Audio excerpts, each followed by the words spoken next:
International breaking Ukraine పై Russia మరోసారి భారీ స్థాయిలో డ్రోన్స్ మరియు క్షిపణులు భీకర దాడులు చేస్తోంది. విద్యుత్ కేంద్రాలే లక్ష్యంగా యుక్రెయిన్ వ్యాప్తంగా 120 క్షిపణులు 90 డ్రోన్లతో రష్యా బలగాలు భీకర దాడులు చేశాయి. అయితే దీన్ని ఆ దేశ అధ్యక్షుడు జెలెన్స్కీ తెలిపారు. రాజధాని కీవ్తో సహా పలు ప్రాంతాలపై రష్యన్ బలగాలు దాడులు జరిపినట్లుగా తెలిపారు. రష్యన్ బలగాలు జరిపిన ఈ దాడుల్లో వివిధ రకాల డ్రోన్స్, ఇరాన్ తయారు చేసిన షాహెద్లతో పాటు cruise, ballistic, aircraft launch ballistic క్షిపణులు ఉన్నాయని వెల్లడించారు. వీటిలో మొత్తం 140 డ్రోన్లు, క్షిపణులను తమ బలగాలు విజయవంతంగా కూల్చివేసినట్లుగా జెలెన్స్కీ తెలిపారు. ఈ దాడిలో పలువురు యుక్రెయిన్ పౌరులు ప్రాణాలు కోల్పోయినట్లుగా వెల్లడించారు. ఆయన పెద్ద సంఖ్యలో ప్రజలు గాయపడినట్లుగా పేర్కొన్నారు.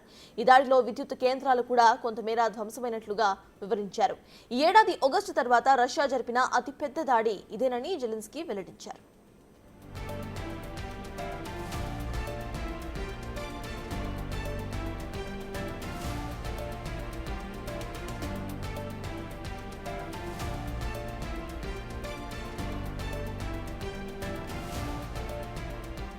యుక్రెయిన్ పై రష్యా మరోసారి భారీ స్థాయిలో డ్రోన్లు, క్షిపణులతో భీకర దాడులు చేసింది.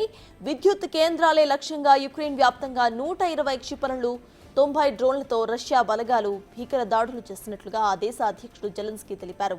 రాజధాని కీవ్తో సహా పలు ప్రాంతాలపై రష్యన్ బలగాలు దాడులు జరిపినట్లుగా చెప్పారు. రష్యన్ బలగాలు జరిపిన ఈ దాడుల్లో వివిధ రకాల డ్రోన్లు, ఇరాన్ తయారు చేసిన షాహెద్లతో పాటు cruise, ballistic, aircraft launch ballistic క్షిపణులు ఉన్నాయని వెల్లడించారు. వీటిల్లో మొత్తం 140 డ్రోన్లు, క్షిపణులను తమ బలగాలు విజయవంతంగా కూల్చివేసినట్లుగా జెలెన్స్కీ చెప్పారు. ఈ దాడిలో పలువురు యుక్రెయిన్ పౌరులు ప్రాణాలు కోల్పోయినట్లుగా వెల్లడించారు. పెద్ద సంఖ్యలో ప్రజలు గాయపడినట్లుగా పేర్కొన్నారు. ఈ దాడిలో విద్యుత్ కేంద్రాలు కూడా కొంతమేర ధ్వంసమైనట్లుగా వివరించారు. ఈ ఏడాది ఆగస్టు తర్వాత రష్యా జరిపిన అతిపెద్ద దాడి ఇదేనని జెలెన్స్కీ వెల్లడించారు.